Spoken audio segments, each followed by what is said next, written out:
السلام علیکم لسنرز، آج میں ریڈ کرنے جا رہی ہوں ناول زمین ذات کی قسط نمبر 7 جو کہ تحریر ہے ہنا کامران کی۔ چلیے شروع کرتے ہیں۔ کون ہو تم؟ خاموش پارکنگ لاٹ میں اس کی سرسراتی آواز گونجی تھی۔ وہ سہولت سے شانے اچکا دیا۔ تم خود جان لو، کہنے کے ساتھ ہی وہ گاڑی میں بیٹھا اور اسے ریورس کرنے لگا۔ پارکنگ لاٹ کی دور تک جاتی روش خالی تھی۔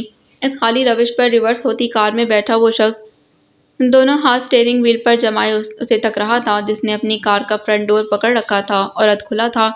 تم نے کہا تھا ایک وقت آئے گا جب تم مجھے ہرا دو گی، دیکھو اب کون ہار رہا ہے۔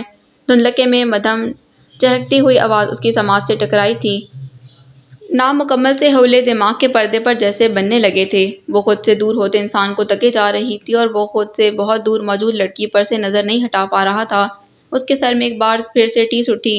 وقت آنے دو پھر پتہ چلے گا۔ وہ متحیر سی نظریں جھکا گئی۔ کاؤ شوز میں سے چھلکتے پاؤں پر اس کی نگاہ تھی۔ ایک پل نگاہ گرانے کے بعد دوسرے پل وہ بڑی متعجب انداز میں اسے دیکھنے لگی، جس کی کار اب ٹیڑھی ہو کر سڑک پر ڈل رہی تھی۔ یہ سب کیا ہے؟ وہ خود سے سوال کر رہی تھی۔ بند لب، پریشان آنکھیں، کھوجتا دماغ اور خالی دل۔ میرے خواب یا پھر تخیل کی انتہا۔ دروازے پر سے ہاتھ ہٹاتی وہ کار میں بیٹھی۔ کار کا بٹن پش کرتے ہوئے وہ ابھی بھی پرتجسس تھی۔ یہ انسان ایک مسٹری ہے اور اس مسٹری میں وہ دوسروں کو بھی الجھانا چاہتا ہے۔ میں اس کا پلان کامیاب نہیں ہونے دوں گی۔ میں سمر بھائی کو سب بتا دوں گی۔ ہاں یہی ٹھیک ہے۔ پولیوشن پھیلاتی اس کی کار پارکنگ لاٹ سے نکلتی نظر آ رہی تھی۔ یہ زمین دو انسانوں کی گواہ بن چکی تھی۔ ان دو انسانوں کی جو ایک دوسرے کو بہت اچھے سے جانتے تھے لیکن ایک بات کو جاننے سے انکاری تھے۔ 2.5 کروڑ روپے دیتے ہیں تمہیں، ان سب کو چھوڑ دو۔ وہ الاف سے ملاقات کے بعد بہت مزمل ہو چکا تھا۔ گھر آیا تو برہان نے اسے گھیر لیا۔ اٹھ کو اتار کر اس نے ٹی شرٹ کے بازو شانوں پر چڑھائے۔ ہاتھوں کو رگڑنے کے بعد انہیں ہونٹوں پر توبہ کرنے کی صورت باندھ چکا تھا۔ کیسی ہے وہ؟ یہ سوال اس نے جھجک کر پوچھا۔ ایبک نے نگاہ اوپر اٹھائی۔ مارگیلا کی پہاڑیاں دھند میں ڈھک چکی تھیں، اس لیے وہ کھڑکی سے فقط سفیدی کے کچھ نظر میں نہ پڑ رہا تھا۔ انجان، یک لفظی جواب پر اس نے اپنا وزن کرسی کے پشت پر ڈالا اور پاؤں اٹھا کر میز پر رکھ دیے۔ وہ اب کیس کھول کر سگریٹ نکال رہا تھا۔ یہ لت برہان جان گیا، اب اس نے لمبے عرصے تک سگریٹ کے ساتھ وقت بتانا تھا۔ کوئی مسئلہ وغیرہ تو نہیں ہوا، یعنی پولیس ایجنٹس وغیرہ کا؟ اس سوال پر وہ نفی میں سر کو جنبش دے رہا تھا۔ اس کی نگاہیں چھت پر تھیں۔ فرنچ ونڈوز کے واہ پٹوں میں سے دھند بادلوں کی طرح رفتہ رفتہ اندر آ رہی تھی۔ اس سفید دھند کے ساتھ سگریٹ کا دھواں بھی مل چکا تھا۔ بارش ہو کر کب کی رک چکی تھی لیکن موسم ابھی بھی ابر آلود تھا۔ ایک بری خبر ہے، سنا دوں؟ ایبک چھت کے ڈیزائن کو نظروں میں رکھتے ہوئے کہہ رہا تھا۔ آواز بھاری اور تھکان زدہ سی تھی۔ زندگی بری خبروں سے بھری ہوئی ہے۔ اجازت کس بات کی؟ برہان نے گہرا سانس لیا۔ دھواں اور دھند دونوں میں مکس خوشبو اس کے حس شامہ کو متاثر کر گئی۔ وہ اچھے سے موسم میں برا سا منہ بنا گیا۔ تمہارے خلاف میڈیا اور عوام بول اٹھی ہے۔ بیجنگ کے لوگ تمہارے خلاف احتجاج کرنا شروع ہو چکے ہیں اور ہمارا گھر لفظ پر اس نے فوراً گردن ٹیڑھی کی۔ اس کی آبرو واپس مل چکی تھی۔ وہ پولیس نے اپنے قبضے میں لے لیا ہے، لیکن سچ اگر انہیں وہاں سے… ایبک نے جھٹ اس کی بات درمیان میں قطع کی۔ انداز میں عجلت اور بے چینی تھی۔ جوزف انکل، ناز، وہ ٹھیک ہیں؟ برہان اس کی پریشانی پر چند سانسیں خاموش ہوا۔ اسے خفگی بھرے انداز میں تکا اور جب بولا تو آواز بھی خفا سی تھی۔ وہ سب ٹھیک ہیں، پولیس ان تک نہیں پہنچی اب تک، اور تم اتنا پریشان کیوں ہو رہے ہو؟ یہ سب تو ہونا ہی تھا۔ میں نے تمہیں پہلے ہی کہا تھا ایبک، اس طرح کے معاملات ہوتے رہیں گے۔ اس کی انگلیوں کے درمیان دبی سگریٹ سلگ کر ختم ہو رہی تھی، مگر اس کی سلگنے کی مدت قدرے کم تھی۔ انسان اس سے جلدی جل کر ختم ہو جاتا ہے، چاہے وہ انتقام کی آگ ہو، غربت کی انتہا یا آزمائشوں کا مقام۔ انسان خود کو دکھ کی بھٹی میں جلا کر جلد ہی ختم کر دیتا ہے۔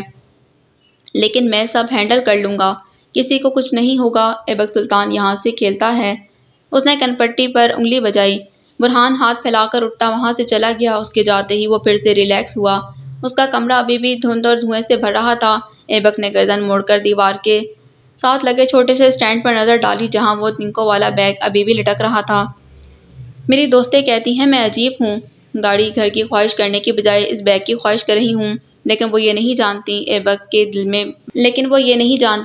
دل میں بسی چیزیں عام نہیں ہوا کرتی، بھلے اس کی قیمت گاڑی یا گھر سے کم ہو، لیکن میرے دل میں اس کا جو مقام ہے وہ شاید ہی کسی چیز کا ہو۔ میں ایک دن اسے ضرور خریدوں گی۔ اس نے ہاتھ بڑھا کر وہ بیگ اٹھایا، سگریٹ کو ایش ٹرے میں پھینکا اور دونوں ہاتھ اس بیگ کے گرد باندھ کر اسے سینے سے لگا لیا۔ اس نے منہ بھی بیگ کے ربن میں چھپا لیا تھا۔ اداس ہو کر اپنوں کو گلے لگانے والا، انہیں منانے کے لیے خود میں سم ہونے والا، آج اس بے جان چیز کو خود میں بھینچ رہا تھا جس سے کسی کو بے حد پیار تھا۔ وہ نہ چاہتے ہوئے بھی سسک اٹھا۔ دل کا درد بہت زور سے پروان چڑھنے لگا۔ مارگلا کی پہاڑیاں اس کے دکھ سے ناشنا تھیں، ورنہ شاید وہ بھی اس کے ساتھ بھیگ جاتیں۔ چند خاموش لمحے یوں ہی سرک گئے۔ کسی کے ساتھ کو شدت سے محسوس کر کے وہ خود کو بھلا بیٹھا تھا۔ کتنا اچھا ہوتا نا اگر جو وہ بھلایا نہ جاتا۔ اس نے بیگ کو مزید سینے سے لگایا۔ تم نے ایسا کیوں کیا؟ کیوں مجھے چھوڑ کر گئی؟ کیوں مجھے بھول گئی؟ دل کا درد بڑھ رہا تھا۔ اس پروان چڑھتے درد کو برہان کی آواز نے درمیان میں روکا۔ وہ کہہ رہا تھا، ایبک، سمر کال پر ہے۔ اس نے جھٹ سے آنکھیں کھول دیں، آہستہ سے چہرے کو بیگ پر سے ہٹایا۔ اس کی آنکھوں میں سرخ دھاگے تھے اور چہرے پر جنون۔ نتنے پھول چکے تھے۔ وہ ایک جھٹکے سے اٹھا، بیگ کو احترام کے ساتھ واپس اسٹینڈ پر لٹکایا اور ڈریسنگ ٹیبل کے آئینے میں خود کو دیکھنے لگا۔ اس کا چہرہ پتھرایا ہوا تھا اور آنکھوں کی نمی واضح تھی۔ اس نے آستین سے آنکھیں پوچھیں اور آئی ڈراپ اٹھا کر اس کے قطرے آنکھوں میں ڈالے۔ 2 منٹ تک آنکھیں بند کر کے اس نے جیسے ہی کھولی، اس کی سرخی مکمل طور پر غائب تھی۔ وہ ایسی ہو گئی جیسے وہ رویا ہی نہ ہو۔ ٹی شرٹ کو شانوں سے درست کرتا وہ باہر آیا اور برہان کے ساتھ بیسمنٹ کی جانب بڑھا۔ سیڑھیاں اترتے ہوئے اس کا انداز خطرناک تھا۔ سورج آج جنوب سے نکلا ہے کیا، جو ماں بدولت خود شرف بخش رہے ہیں؟ وہ کرسی کھینچ کر اس پر بیٹھا۔ اس کی بیگ پر دونوں ہاتھ باندھ کر وہ اسکرین میں نظر آتے اس خوبرو انسان کو دیکھ رہا تھا جسے دیکھنے پر آپ پہلی بار میں ہی متاثر ہو جائیں۔ مجھے لگا تھا تم مغربی مرغے ہو، لیکن تمہارا تلفظ بتا رہا ہے کہ میں غلط ہوں۔ ایبک نے لبوں کو ایک سائڈ پر کھینچا۔ گردن ٹیڑھی کر کے وہ نیب جانچ سے سابق وزیر کے بیٹے کو تکنے کے بعد پھر اسے دیکھ رہا تھا جو یونیفارم میں ملبوس اسکرین کے اس پار بیٹھا تھا۔ ابھی تو تمہیں بہت سی جگہوں پر غلط ہونا ہے مسٹر، تلفظ تو شروعات ہے۔ ایبک کے اسپرنگ بال اور مڑی ہوئی دراز پلکیں بار بار اس کے دماغ میں فلیش بیکس کر رہی تھیں۔ وہ 10 سال پہلے کی سوچ سے ڈسٹرب ہوا تھا، تبھی سر جھٹک گیا۔ ڈیل کرتے ہیں ایک۔ اسپرنگ بالوں والے نے اشتیاق سے اس کی طرف دیکھا۔ بویں اچکا کر اس نے ماتھے پر بلوں کی تعداد کو بڑھایا۔ دلچسپ، یہ کی نا بات، میں بھی کب سے اس چیز کا ہی تو منتظر ہوں۔ سمر اسکرین پر مسکراتا ہوا نظر آیا۔ وہ جہاں بیٹھا تھا وہاں اس کے عقب میں دی گریٹ وال آف چائنا کا پورٹریٹ لگا تھا۔ پوری دیوار پر وہ پورٹریٹ ہی تھا جو نظر آ رہا تھا، پرانی اینٹوں سے بنی ایک عظیم الشان دیوار۔ 2.5 کروڑ روپے دیتے ہیں تمہیں، ان سب کو چھوڑ دو۔ ایبک کے گالوں کا غبارہ بنا ہوا تھا، پھر وہ منہ اونچا کر کے دل کھول کر ہنستا گیا، یہاں تک کہ سمر کی آنکھوں میں ضبط ٹھانٹے مارنے لگا۔ وہ لب بھینچے آنکھیں چندی کیے اسے دیکھ رہا تھا جو ہنستے ہوئے پاگل ہوا جا رہا تھا۔ 2.5 کروڑ! دونوں ہاتھ اٹھا کر اپنی ہنسی کنٹرول کرتے اس نے رقم کا نام لیا۔ ہنسی کا فوارہ ایک بار پھر سے اس کے لبوں کی زینت بننے کو تیار تھا، لیکن اس نے کنٹرول کر لیا۔ تمہارا مطلب ہے 2.5 کروڑ؟ تم مجھے 2.5 کروڑ دو گے اور میں… سمر نے اس کی بات کاٹی۔ اپنی سمجھ کے مطابق اس نے رقم بڑھا دی کہ یہی چارہ تھا ڈیل کا۔ 5 کروڑ! 5 کروڑ دیں گے؟ کیا یہ بھی کم ہے؟ ایبک نے اسکرین کے پیچھے کھڑے برہان پر ایک نظر ڈالی، ٹانگیں اٹھا کر کرسی پر سے اٹھا اور سیدھا کیا اور پاؤں کھول کر اس کے کنارے ٹک گیا۔ دونوں ہاتھ باہم باندھ کر وہ چہرہ بالکل اسکرین کے پاس لے آیا۔ میں تمہیں 55 کروڑ دیتا ہوں، ان چاروں کے باپوں کی گردن لا دو، کہو منظور ہے؟ انگلی کے اشارے سے وہ پیچھے بیٹھے لوگوں کی طرف اشارہ کر رہا تھا۔ سمر نے آنکھیں بند کر کے گہرا سانس بھرا۔ تو یعنی میرا شک درست تھا، روسی سفیر تمہارے پاس نہیں ہے؟ یہ بات ہم پہلے ہی روز جان گئے تھے۔ تمہارا ریڈ الرٹ کا طریقہ اچھا تھا، لیکن باقی کی عوام جنہیں تم اپنا یرغمال کہتے ہو دراصل کرائے کے ایکٹرز ہیں۔ کیوں، میں درست ہوں نا؟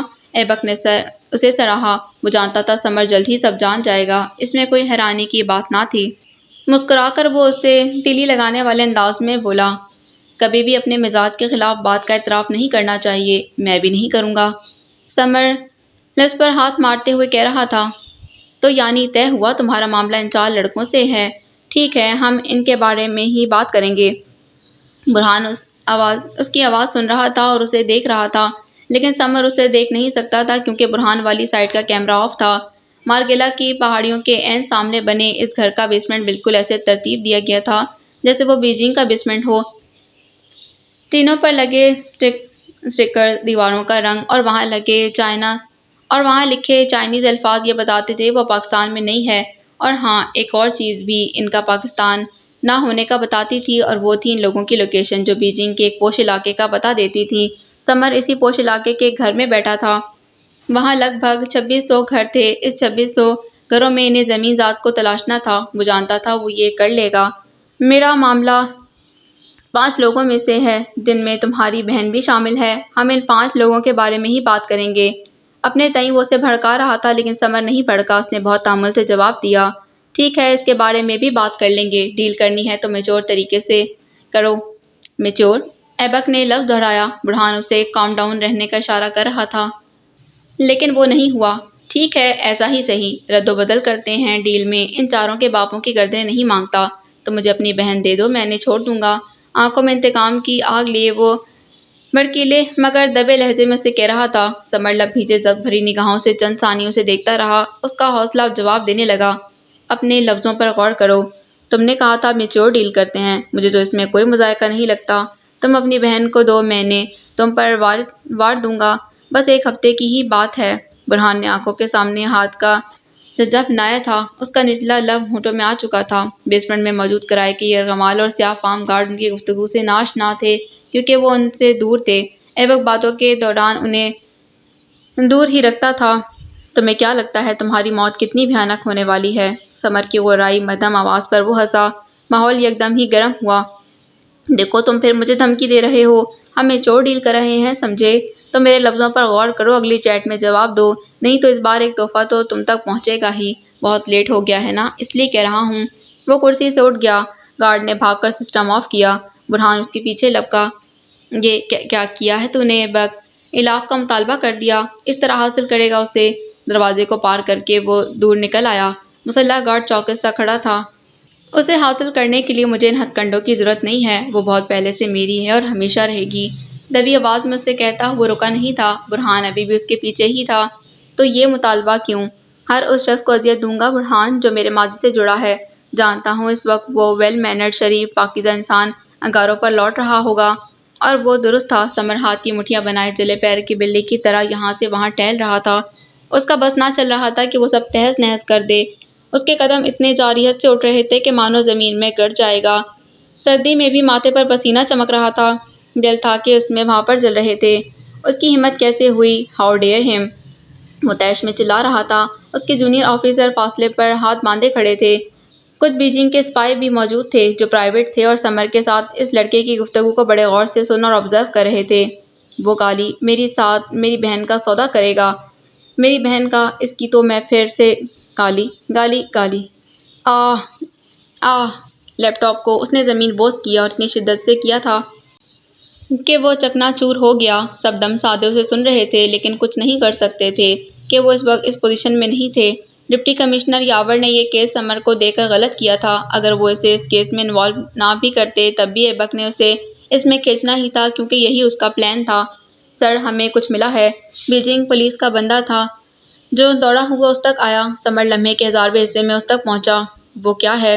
اس کے لفظوں میں عجلت تھی۔ اس آفیسر نے ایک فائل اس کی طرف بڑھائی۔ ہم کھوج رہے ہیں جسے وہ کئی سال پہلے یہاں بیجنگ کے ہی ہاسپٹل میں زیر علاج تھا۔ یہ اس کی فائل ہے۔ ثمر نے جھپٹنے کے سے انداز میں وہ فائل اس کے ہاتھ سے لی۔ سفید فائل پر لکھا نام اسے بڑی شدت سے چونکا گیا۔ ایبک سلطان! اس کی آنکھوں میں تعجب ابھرا۔ 10 سال پہلے کے فلیش بیکس ہونے لگے۔ اسے اچنبھا ہوا۔ نہیں، ایسا نہیں ہو سکتا۔ وہ دل میں خود سے ہم کلام تھا، جبکہ فائل دینے والا اسے معلومات بھی فراہم کر رہا تھا۔ وہ کہہ رہا تھا اس کی حالت نہایت غیر تھی۔ اس کا علاج کسی برہان ابراہیم نامی شخص نے کروایا۔ علاج میں 90 لاکھ روپے لگے تھے۔ فائل کو ہلاتے ہوئے اس نے رخ اپنے جاسوسوں کی جانب کیا۔ بولا تو آواز میں کافی ٹھہراؤ تھا، برہان کا پتہ لگاؤ، کون ہے، کیا ہے، مجھے 2 دن میں معلوم ہونا چاہیے۔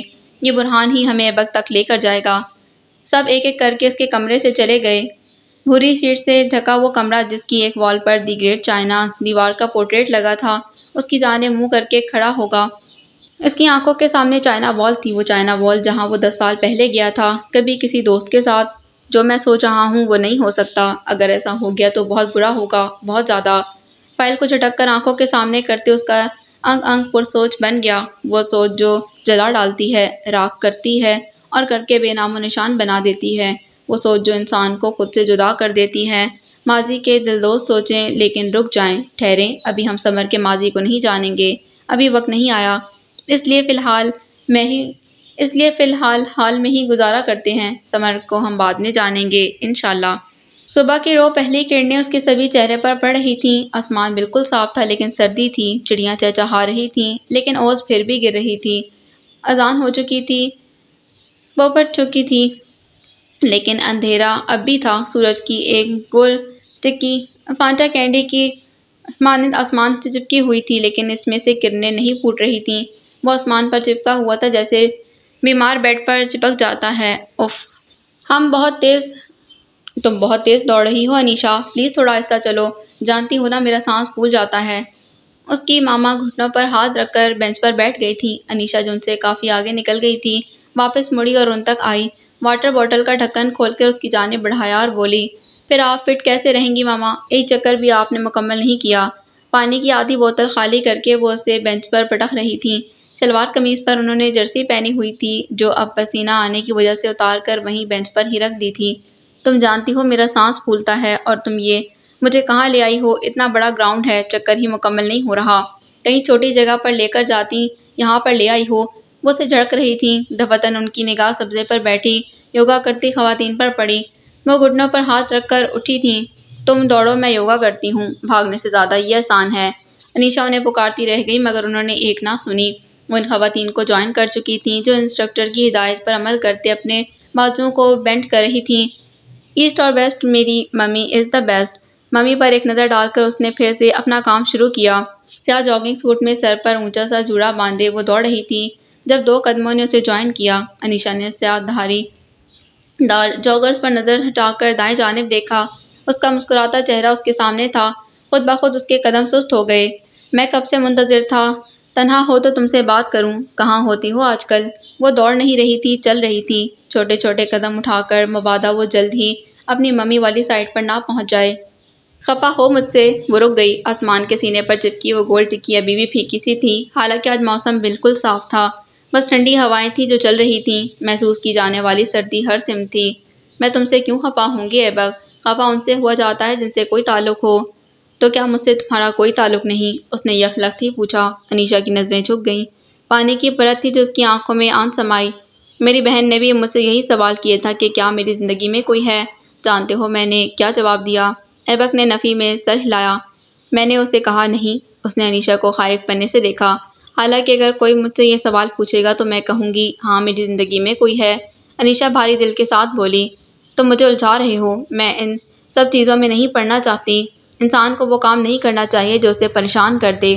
ایبک نے ہوڈی کی جیبوں میں ہاتھ ڈالے، ساکن آنکھوں سے اسے زیر کرنے کا حربہ آزما رہا تھا اور وہ اپنے حربے میں کامیاب بھی ہو رہا تھا۔ یہ تم نے کیا کر دیا انیشا؟ تم نے مجھے میری نظروں میں گرا دیا۔ کیا میں تمہیں فلرٹی لگتا ہوں؟ اور جب مرد اس طرح کا سوال کرے تو اس کے منہ پر کہہ دینا چاہیے کہ ہاں اس طرح کی بات اس طرح کی جگہ پر یوں کرنا ایک فلرٹی مرد کا ہی شیوا ہوتا ہے۔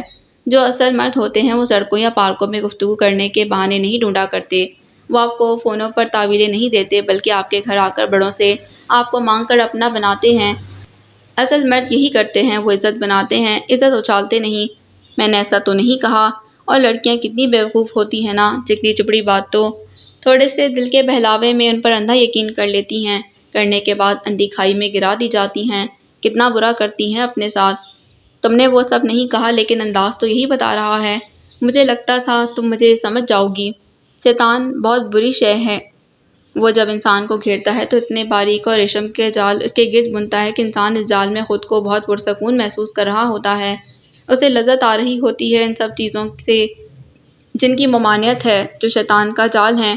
ہاں شیطان کا جال انہی چیزوں کا تو ہوتا ہے، وہ منع کی ہی چیزوں میں ہی تو سکون مکس کر کے انسان کے سامنے پیش کرتا ہے، اور بیوقوف انسان اس کی بات مان کر ہر حد پھلانگ دیتا ہے، جس طرح بھی ایبک پھلانگ رہا تھا۔ انیشا اس کے پلان کا حصہ نہیں تھی، انیشا تو کہیں بھی نہیں تھی، پھر بھی وہ اس کے دل کے ساتھ کھیل رہا تھا۔ کیوں؟ کیونکہ اسے انتقام لینا تھا، گہرا انتقام۔ سلطان، اس نے فوراً اس کی بات کاٹ دی، آنکھوں میں جذب لیے شیریں بھاری آواز کے ساتھ وہ اسے کہہ رہا تھا وہ سب جو اس نے ایلاف کے لیے سنبھال کر رکھا تھا، لیکن اسے کہہ دیا تھا وہ سب جو یہ تھا۔ نکاح کرنا چاہتا ہوں تم سے، عزت بناؤں گا اپنی، تھام لو میرا ہاتھ۔ وہ اپنا ہاتھ آگے کرتا کہہ رہا تھا۔ انیشا خوف کے مارے پیچھے ہوئی، اس کا دل پسلیوں میں دھڑکنے لگا۔ بہت محبت کرتا ہوں، نہیں رہ سکتا، اگر میرا ساتھ نہ دیا تو مر جاؤں گا۔ یہ الفاظ یہی الفاظ ہیں جو عورت کو مار دیتے ہیں، جو اس سے وہ سب کروا دیتے ہیں جن کا اس نے تصور نہیں کیا ہوتا، گناہ، بغاوت، ہٹ دھرمی اور احتجاج۔ لیکن پتہ ہے ایک دینی لڑکی کیا کرتی ہے، ان باتوں میں نہیں آتی، پھسلتی نہیں، گرتی نہیں، سنبھلتی ہے کیونکہ اسے سنبھلنا آتا ہے، ڈٹی رہتی ہے کیونکہ اسے ڈٹنا آتا ہے۔ لیکن یہ سب ایک مسلمان لڑکی کرتی ہے۔ کیا ہم لوگ دینی ہیں؟ سوال تلخ ہے، جواب اس سے بھی زیادہ کڑوا۔ کبھی اکیلے بیٹھ کر خود کا محاسبہ کرنا، بلکہ کبھی کیوں ابھی ذرا 1 منٹ کا وقفہ لیں اور سوچیں کہ کیا ایک اچھے مسلمان ہیں، اچھے چھوڑیں مسلمان بھی ہیں۔ سال میں چند دن کے روزے رکھنا، کبھی کبھی نماز ادا کر لینا، زبان سے کلمہ پڑھنے سے صرف مسلمان ہوا جاتا ہے؟ اگر ہاں تو حیرت ہے، پھر ہم زوال کا شکار کیوں ہیں؟ کیوں زنا کاری اتنی عام ہے، لوٹ مار عروج پر ہے، فحاشی پھیلی ہوئی ہے، ملک زوال میں ہے، حکمران نائل ہیں، بیٹیاں باغی ہیں، بیٹے ہاتھ میں نہیں، عزتیں نیلام ہیں، چادریں بے توقیر۔ اگر ہم مسلمان ہیں تو یہ سب کیوں ہو رہا ہے؟ کیوں بھلا؟ صرف 1 منٹ کے لیے اس پیج کو چھوڑ کر پلیز ایک بار سوچیں، ایک بار اپنے اندر جھانکیں، اپنے دل کے چوروں کو پکڑیں اور دماغ کی تختی پر لکھ دیں، لکھ کر پڑھیں 2 بار، 6 بار، 10 بار، اور پھر ان میں سے ایک چیز جسے ترک کرنا، سدھارنا بہت مشکل نہ ہو تو بہت آسان بھی نہ ہو، پر فوکس کریں اور عہد کریں کہ آپ یہ کام نہیں کریں گے یا کریں گے۔ خود سے عہد کریں کہ آپ یہ کام نہیں کریں گی یا کریں گے، خود سے عہد کریں۔ ایک بار تو کر کے دیکھیں پلیز، صرف ایک بار۔ آپ کو سکون ملے گا، راہ ملے گی، ایک غلط چیز ترک کریں گے، اللہ 20 غلط عادتوں کو آپ سے دور کر دے گا۔ یقین کریں ایسا ہوتا ہے، نہیں یقین تو خود کوشش کر کے دیکھ لیں، کیونکہ تجربہ وہی معنی رکھتا ہے جو خود کی ذات سے نکلتا ہے، باقی سب تو بس باتیں ہی ہیں۔ مجھے ڈر لگ رہا ہے، وہ یہ کہہ کر وہاں سے بھاگی تھی، مبادا وہ پھر سے اس کے پیچھے نہ آ جائے۔ زندگی دوہری مشکل میں پھنس گئی تھی، فرار کی کوئی راہ سجھائی نہ دے رہی تھی، وہ خود مشکل میں پڑ گئی تھی۔ ایک ایسا انسان جو اسے کچھ عرصے پہلے ملا تھا، کے ساتھ وہ کیسے اتنی جلدی اٹیچ ہو سکتی ہے یا شادی کر سکتی ہے؟ لیکن وہ ہو گئی تھی، دل کو ہارنے میں پل نہیں لگتا، اس کے ساتھ بھی وہی ہوا تھا، وہ اس کی محبت میں پور پور ڈوب گئی تھی، وہ بھی انجام کی پرواہ کیے بغیر۔ وہ چھوٹے چھوٹے قدم چلتی اپنی ممی کی طرف آئی جو اسی بینچ پر بیٹھی تھیں جس پر وہ تھک کر رکی تھیں۔ دیر لگا دی تم نے۔ زرینہ نے اس کا اترا ہوا چہرہ نوٹ نہیں کیا تھا۔ غلط کیا، ماؤں کو بچیوں کے ساتھ ایسا نہیں کرنا چاہیے، کم از کم بیٹیوں کی حرکات پر تو نظر رکھنی چاہیے، نہ پھر کہتی ہیں اولاد ہم سے غافل ہو گئی۔ مائیں خود غافل ہو جاتی ہیں تو بیٹیاں دوراہوں میں پھنستی ہیں اور پھر ہمیشہ اسی میں قید رہتی ہیں۔ جی وہ تھک گئی تھی، اس نے مدھم آواز میں کہا تھا۔ زرینہ کو دور سے ایک خاتون نظر آئیں، وہ والہانہ طور پر ان سے جا ملی اور انیشا کو بھی ملوایا۔ 10 منٹ بات کرنے کے بعد جب انیشا ان کے ساتھ واپس گھر کو مڑ رہی تھی تب زرینہ نے اسے کہا، ان کا بیٹا صغیر لندن میں فارماسسٹ ہے، اچھی شکل و صورت کا ویل مینرڈ انسان ہے۔ پچھلی گرمیاں جب میں اور تمہارے ڈیڈی لندن گئے تھے تب اس نے ہمارا بہت خیال رکھا تھا، آتا جاتا رہا تھا، ملتا رہا تھا۔ وہ خاموش سی زرینہ کی بات سن رہی تھی، دونوں ایک ساتھ گھر تک جاتی روش پر چل رہی تھیں۔ مسز ظہیر نے تمہیں مانگا ہے صغیر کے لیے، مینر غفور نے ہاں کر دی ہے، سمر کو بھی یہ رشتہ مناسب لگا ہے، اگلے ماہ جب وہ آئے گا تو سوچ رہے ہیں تمہارا نکاح کر دیں، تم کیا کہتی ہو؟ اور وہ جو یہ سب سن رہی تھی سانس روک کے انہیں دیکھنے لگی، آنکھیں پھٹی تھیں، دم گھٹا تھا، سر پر موجود پھیگا سورج جو ٹھنڈ سے جمع ہوا تھا یکدم آنکھ پھینکنے لگا۔ انیشا کو لگا وہ اس آگ میں جل جائے گی، مر جائے گی، اس کی آنکھوں میں یکایک آنسو در آئے۔ ویسے میں جانتی ہوں تم ہمیں مایوس نہیں کرو گی، میں نے غفور کو کہا تھا انیشا بھی الاف کی طرح ہماری لاج رکھے گی، میری بیٹیاں خاصی سمجھدار ہیں، ہے نا؟ اس کے لبوں میں ہی دم توڑ گئے تھے، آنکھوں میں آئے آنسو زرینہ نہیں دیکھ رہی تھیں۔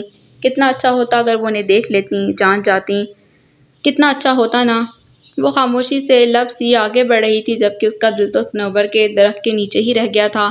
دل کے بغیر خالی وجود کیسا ہوتا ہے؟ زندہ لاش کی طرح۔ ہاں وہ زندہ لاش ہی تو بن گئی تھی، ایک چلتی پھرتی زندہ لاش۔ شکر خدا کا آپ آ گئیں، میں کب سے آپ کا منتظر تھا۔ ان دونوں کو آگے پیچھے اندر آتے دیکھ شراحیل اپنی جگہ سے کھڑا ہوا، انداز میں اس کی عجلت تھی، اس عجلت کی بنا پر اس نے انیشا کو نوٹ نہیں کیا۔ وہ ان کے قریب سے بے چینی سے آیا اور مدھم آواز میں بولا، سمر کی کال تھی، کہہ رہا تھا کل ہی الاف کے ساتھ نکاح کر لوں، آپ اس سے بات کریں، ایسا کیا ہو گیا ہے جو وہ یوں جلدی مچا رہا ہے؟ سیریسلی میں پریشان ہو گیا ہوں۔ زرینہ خود بھی یہ خبر سن کر تفکر میں مبتلا ہوئیں۔ غفور کچھ عرصے کے لیے انگلینڈ گئے تھے، ورنہ وہ ضرور ان سے بات کرتیں۔ ایسا کیوں کہہ دیا اس نے؟ فون ملاؤ میں بات کرتی ہوں۔ شرحیل نے کال ملائی لیکن وہ نہیں گئی۔ ہاتھ پھیلائے وہ زرینہ کو دیکھنے لگا۔ سمجھ سے باہر تھا کہ کیا ہو رہا ہے۔ بہن شادی سے بھی انکاری تھی تو بھائی کو جلدی مچی تھی، یعنی کہ حد تھی۔ سمر نے اتنی بڑی بات کہی ہے، کوئی نہ کوئی اہم مسئلہ ضرور ہوگا۔ وہ الاف کی فطرت کو جانتا ہے۔ میرا سمر جذبات میں فیصلے نہیں کرتا۔ وہ ان کی بات سے اتفاق کر رہا تھا، لیکن اس دل کو بھی کون سمجھائے جو فوری طور پر دشمن جاں کا متمنی تھا۔ قدرت ان دونوں کو ملانے کے لیے ہر حربہ آزما رہی تھی، بس ایک وہی تھی جو ہر بار کنی کترا جاتی تھی۔ آہ الاف، آہ! ہے میری شان و شوکت تو، ہے حالت ویراں تو ہی میرا سرمایہ ہے، تو ہی نصف میرا حصہ ہے۔ آسمان کے نیچے ڈھلوان زدہ چھت پر بیٹھا گھٹنے پر گٹار جمائے وہ آنکھیں بند کر کے یہ بول دہرا رہا تھا۔ اس کے آس پاس چاندنی اکٹھی ہو گئی تھی، نور تھا جو اس کے ارد گرد پھیلا تھا، ٹھنڈ تھی جو اس کی ہڈیاں جما رہی تھی، لیکن وہاں پرواہ کسے تھی؟ ایش گرے رنگ کے ٹی شرٹ کے ساتھ وہ جینس کے پائچوں کو فولڈ کیے بکھرے بالوں کے ساتھ وہاں موجود تھا۔ اس کے اسپرنگ بال ہاتھے پر گرے تھے، یوں معلوم ہوتا تھا جیسے وہ گیلے ہوں۔ مڑی ہوئی پلکیں بند اور متورم تھیں اور لب ہولے ہولے ہل رہے تھے۔ تو چاند ہے آکاش کا، کم ہی نہ ہو سایہ تیرا، یہ ساتیں مجھ تجھ سے ہیں۔ تم اچھا گاتے ہو، تمہیں سنگر ہونا چاہیے۔ وہ بند آنکھوں سے مسکرایا، آنکھوں کی نمی شاید بڑھ گئی تھی، تبھی پلکیں نئے سرے سے گیلی ہوئیں۔ لیکن میں نشید پڑھنا چاہتا ہوں، میں چاہتا ہوں میں اس دنیا کا سب سے اچھا نشید کار بنوں۔ تم جانتی ہو اس میں بہت ساری نئی چیزیں لانا چاہتا ہوں جو حلال ہوں، حرام کا شائبہ تک نہ ہو اس میں۔ اس نے جارحیت سے گٹار کی تاروں کو چھوا، آسمان پر چمکتے تاروں نے ٹھٹھراتے آنکھیں بند کر کے کھولیں۔ ایسا کرنے سے وہ ایک پل کے لیے جل بجھے تھے۔ میرا تو دل کرتا ہے تمہیں بیٹھ کر دیکھتی رہوں، سنتی رہوں، تمہاری آواز میں بہت تاثیر ہے ایبک۔ یہ خواہش کرنے والی لڑکی آج اس کے ساتھ نہیں تھی، لیکن وہ اس کی خواہش کو پورا کر رہا تھا، وہ اس کی ہر اس خواہش کو پورا کر رہا تھا جو وہ اپنی زندگی میں پوری نہیں کر پائی تھی۔ بیگ خریدنا، اسکیٹنگ کرنا، تتلیوں کو پکڑنا، ان کے پروں سے رنگ چرانا، سرفنگ کرنا اور گانا گانا، وہ سب کر رہا تھا اس کے لیے جو نہیں تھی مگر تھی اس کے دل میں، اس کی سانسوں میں، اس کی دھڑکنوں میں، اس کے وجود میں۔ ابہام کا سمندر بہت گہرا ہوتا ہے، وہ اس کا مذاق بناتے ہوئے کہہ رہا تھا، دراصل اس کے لہجے سے مغلوب ہوا تھا۔ سانسوں کی تنابیں اس لڑکی کے ہاتھ میں تھیں جو اب اس دنیا میں نہیں تھی، لیکن تھی۔ ایک وقت آئے گا جب تم میری باتیں یاد کرو گے۔ بند پلکوں سے پانی کی لکیر پھوٹ پڑی تھی، ساکن آسمان تھا، ساکن دل، ساکن ماحول، شوریدہ احساسات، چیختے چلاتے آنسو۔ اللہ نہ کرے وہ وقت آئے۔ اس کی گردن کی ہڈی اوپر نیچے ہوئی تھی۔ ایک اور بار اس نے زور سے گٹار کے تار کو چھوا۔ کانپتی لڑکھڑاتی لرزش میں ڈوبی یاسیت بھری آواز اس کے لبوں سے برآمد ہوئی۔ وہ کہہ رہا تھا، جو کھڑکی میں کھڑا برہان سن رہا تھا، اس کے الفاظ پھر سے وہی تھے جو اکثر ہوا کرتے تھے، تو ہے میری خواہش سبھی، تو ہی تو آسائش سبھی، اے چاند مجھ سے جاں مانگ، اے چاند مجھ سے جاں مانگ، آرون افشار۔ برہان مڑ گیا، وہ اندر کاؤچ پر جا بیٹھ گیا۔ جوزف انکل کا فون آیا، وہ اسے بتا رہے تھے کہ بیجنگ کی پولیس نے ہاسپٹل میں سے ایبک کا ریکارڈ اٹھا کر سمر کو پکڑا دیا ہے۔ وہ جانتا تھا اب کیا ہوگا، سمر اس تک پہنچنے کی صحیح کرے گا اور پھر وہ اسی کے ذریعے ایبک کے گریبان پر ہاتھ ڈالے گا۔ وہ پریشان تھا، ازحد پریشان، مشکلات آتی جا رہی تھیں اور وہ دونوں ان میں گھرتے جا رہے تھے۔ میں تمہیں کیسے سمجھاؤں، یہ آگ کا کھیل ہے، آگ کبھی سکون نہیں پہنچاتی، جاتے ہوئے بھی داغ دے جاتی ہے جس کا نشان کبھی نہیں بھرتا۔ سر کو دونوں ہاتھوں میں تھامے وہ سوچ رہا تھا، اس کی آنکھیں لہو رنگ تھیں اور سر درد سے پھٹا جا رہا تھا۔ سمجھ نہیں آ رہا تھا کیا کرے کیا نہ کرے۔ لوگوں کی زندگیاں بہت آسان ہوتی ہیں، کیا ہو جاتا اگر دونوں کی زندگی آسان ہوتی، وہ بھی عام لوگوں کی طرح عام سی زندگی گزارتے، یہ دولت، کامیابیاں، عیش و عشرت نہ ہوتی، بس سکون ہوتا اور متوازن زندگی۔ وہ لوگ ایبک تک پہنچنے والے ہیں۔ اس نے جوزف انکل کا فون ملایا تھا، جو نہیں لگا، تبھی اس نے ناز سے کانٹیکٹ کیا۔ وہ یہ بات سن کر اچھل ہی پڑی، دنگ انداز میں بولی، گھر ضبط کر لیا ہے، اتنا معلوم ہے مجھے، ان کی رسائی سے پہلے ہی میں نے سب سمیٹ لیا تھا، تو پھر وہ اس تک کیسے پہنچنے والے ہیں؟ وہ شاید روڈ کنارے تھی، تبھی بنگالی ساز کی آواز بھی اس کے فون تک آ رہی تھی۔ بنگال کا سحر پھیل جاتا اگر اس وقت پریشان نہ ہوتی۔ انہوں نے مجھے ڈھونڈ لیا ہے، جلد یا بدیر وہ مجھ تک پہنچ جائیں گے، اور تم جانتی ہو ایبک مجھے کبھی تنہا نہیں چھوڑنے والا۔ یہ بات کافی پریشان کن تھی۔ وہ متوحش سی، کچھ پل کو چپ ہوئی، پھر سوچ کر بولی، عزم سے بھرپور سوچ، میں تمہیں چھپا دوں گی، تم تک آتا ہر راستہ بند کر دوں گی، فکر نہ کرو، ابھی تک وہ زیادہ آگے نہیں گئے ہوں گے، میں ان کے قدم راستے میں ہی روک دوں گی۔ نسوانی بنگالی آواز کو اگنور کرتا ہوا وہ اسے سن رہا تھا۔ جسے اچھی خاصی اردو آتی تھی، ابھی بھی وہ اسی زبان میں اس سے بات کر رہی تھی۔ تمہیں یہ کرنا ہوگا ناز، ایبک کے لیے تمہیں یہ کرنا ہوگا۔ مجھے اپنی پرواہ نہیں، میں اس سب میں بے قصور ثابت ہوں گا، لیکن اگر ایبک ان کے ہاتھ لگ گیا تو بہت برا ہو جائے گا۔ وہ اسے کم میں نہیں چھوڑیں گے۔ ناز نے سر پر ہاتھ رکھ کر اس بنگالن کو دیکھا جو انسٹرومنٹس کے ساتھ کھیلتی بیجنگ میں بنگالی زبان کا سر پھیلا رہی تھی۔ وہ وہیں فٹ پاتھ پر بیٹھ گئی۔ میں کر لوں گی، تم پریشان نہ ہو۔ رابطہ منقطع کرتے وہ ازحد افسردہ تھی۔ ایبک نے اسے ایک کال بھی نہ کی تھی۔ کیا ہو جاتا اگر وہ صرف ایک بار ہی کال کر کے حال پوچھ لیتا؟ وہ گھٹنوں پر ہاتھ رکھ کر اٹھی تھی۔ اس کی منزل اب وہ خفیہ جگہ تھی جہاں اسے جانا تھا۔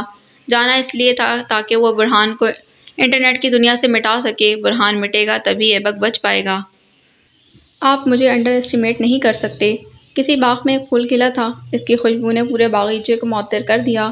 سرخ شرمایا لجائے سا وہ گلاب جس کا رخ زمین کی طرف تھا بہت ہی معصوم اور پرسکون لگتا تھا۔ اس کی تازگی نہیں تھی، شگفتگی انمول۔ اس کے وجود پر گرتے شبنم کے قطرے ایسے لگتے تھے جیسے ہیروں کی مخمل پر جگہ مل گئی ہو۔ سب کچھ ٹھیک تھا، زندگی سے بھرپور تھا کہ دفتن ہوا چلی، اس گلاب کی کئی پتیاں اکھاڑ کر لے گئی۔ سکون گیا، شگفتگی درہم برہم ہوئی، شرم کی موت ہوئی اور سرخ رنگ خون رنگ میں بدل گیا۔ لاؤنج میں اس وقت طویل خاموشی کا راج تھا۔ شراحیل وہاں ناخوش سا بیٹھا تھا۔ اس کی نظریں بار بار کلائی پر بندی رولکس پر جا ٹکتی تھیں۔ اس کے عین سامنے زرینہ خاموشی کا چولا اوڑھے بیٹھی تھی۔ دائیں جانب انیشا تھی اور انیشا کے پیچھے ہاتھ باندھے ان کی فلپینو میڈ۔ اسے وہاں کھڑے ہونے کی اجازت اس لیے دی گئی تھی کہ وہ اردو نہیں جانتی تھی۔ یہ ان کے گھر کا ذاتی مسئلہ ہے، اس لیے وہ اس مسئلے میں کسی باہر والے کو انوالو نہیں کرنا چاہتے تھے، کسی میڈ کو تو بالکل بھی نہیں۔ وہ اتنی دیر سے اندر کیا کر رہی ہے؟ شراحیل کے بے صبرانہ سوال پر دونوں نے چڑھتی نگاہ اس پر ڈالی۔ نظروں نے اداسیوں سے اپنے صبر کو واپس کیا تھا۔ شاید آپ کے انکار سے خائف ہے یا پھر بھائی کے فیصلے سے۔ انیشا کی بات پر اس نے سر کو ہولے سے جنبش دی۔ اس نے آنن فانن شادی کرنے سے انکار کر دیا تھا۔ بھلے وہ فوراً الاف کو اپنے نام کرنا چاہتا تھا لیکن اس طرح نہیں، ایسے نہیں۔ اسے وقت درکار تھا۔ اگر اسے وقت مل جاتا تو وہ اسے بہت شاطرانہ طریقے سے اپنی زندگی میں لائے گا اور وہ ایسے کرے گا بھی۔ اسے یقین تھا اس بات پر، تبھی اس نے سمر کے فیصلے کو رد کر دیا تھا۔ یوں بھی غفور انکل اور اس کی ممی نے بھی اس بات سے انحراف کیا تھا۔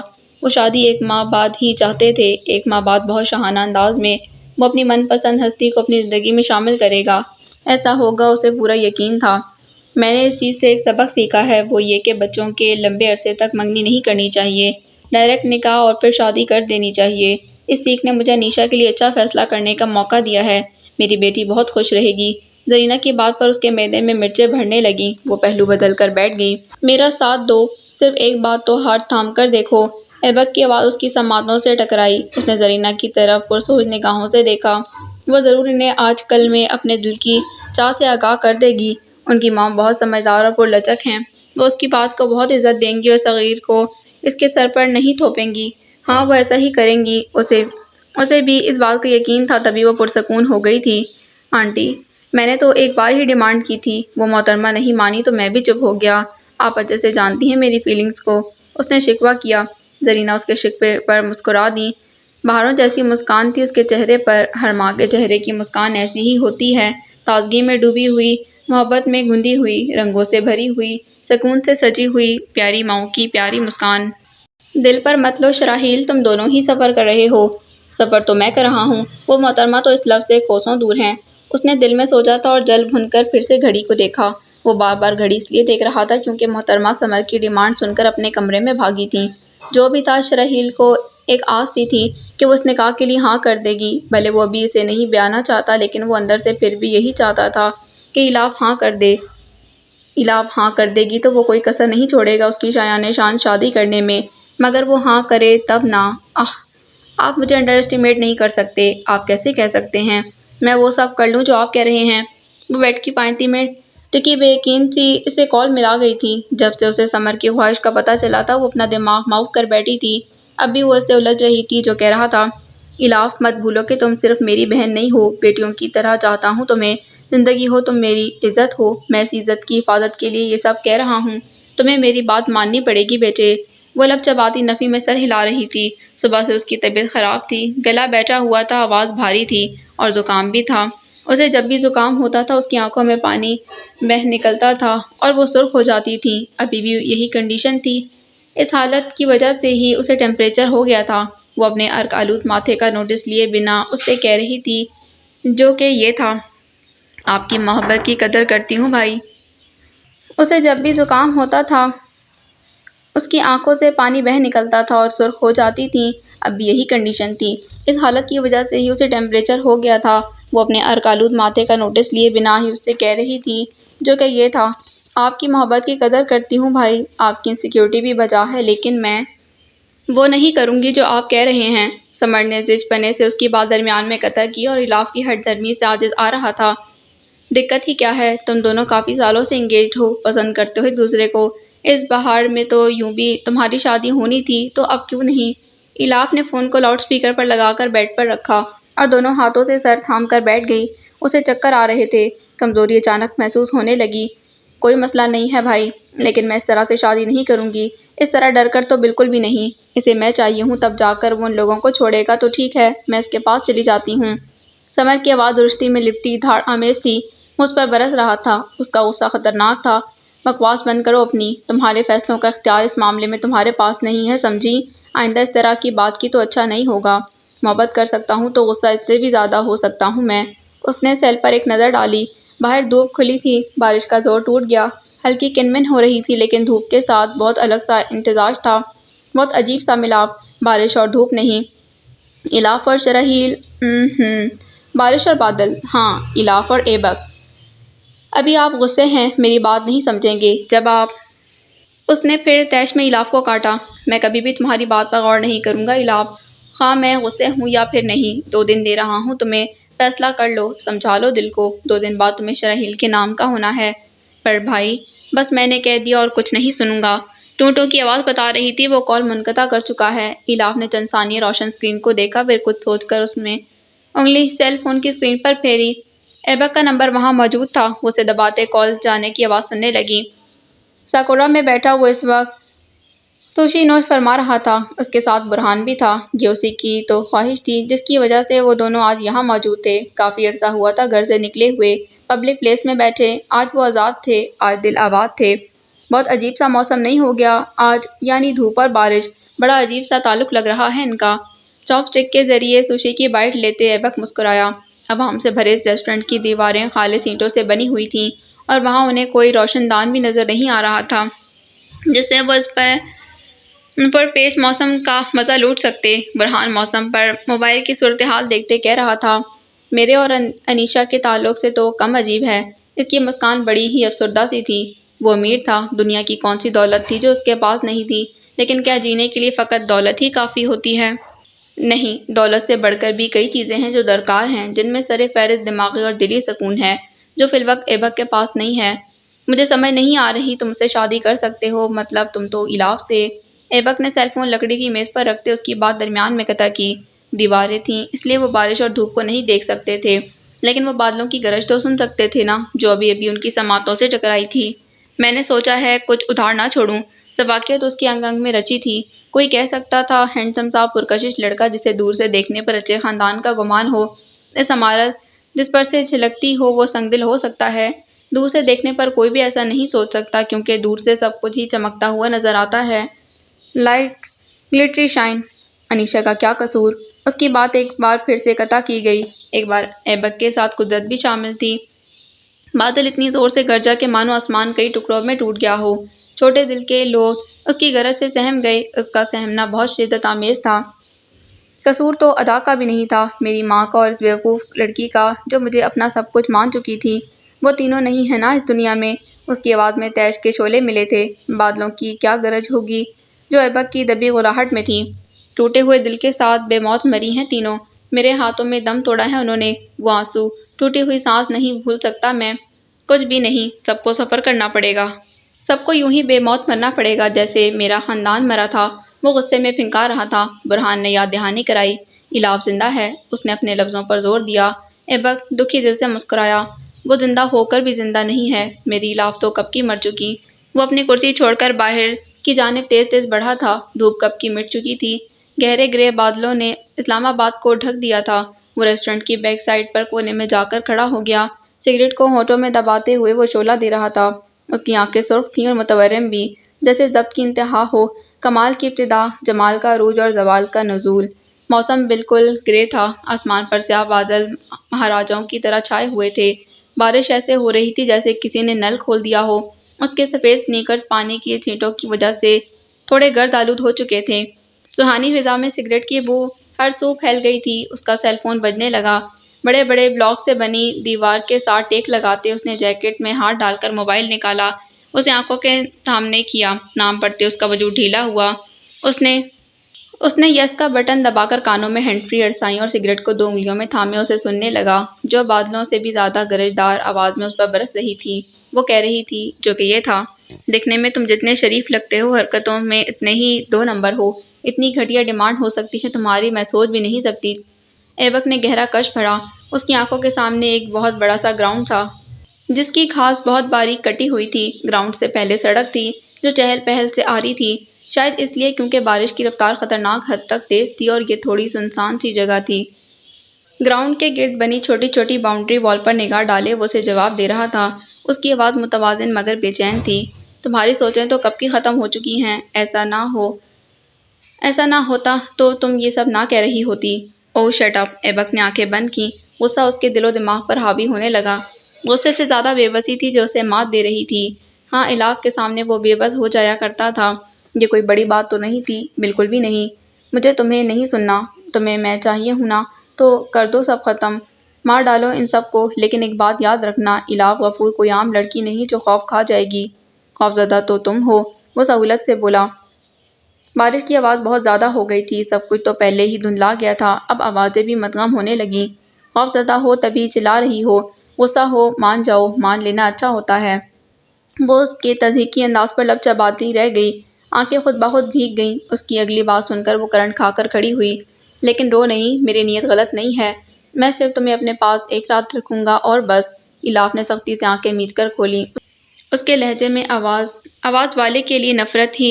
بارش اتنی تیزی سے نہیں برس رہی تھی جتنی تیزی سے الاف کے دل میں آواز والے کے لیے کراہیت بھر رہی تھی۔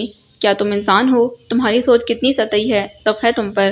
اس نے قدم بڑھائے۔ وہ بارش میں آ رہا تھا، اس بارش میں جو اسے سخت ناپسند تھی۔ چہرہ اوپر کر کے آنکھیں بند کیے وہ اسے جواب دے رہا تھا، شاید تم ٹھیک ہو، میں انسان نہیں ہوں۔ بارش کی بوندیں تھپڑوں کی مانند اس کے چہرے پر پڑ رہی تھیں۔ کال منقطع ہوئی۔ کسی کے نرم وجود نے اسے اپنے باہوں میں بھرا۔ وہ سر نیچے کر گیا، آنکھیں ہنوز بند تھیں۔ اس کی رواں داڑھی والی تھوڑی سیاہ بالوں والے سر پر آن ٹکی۔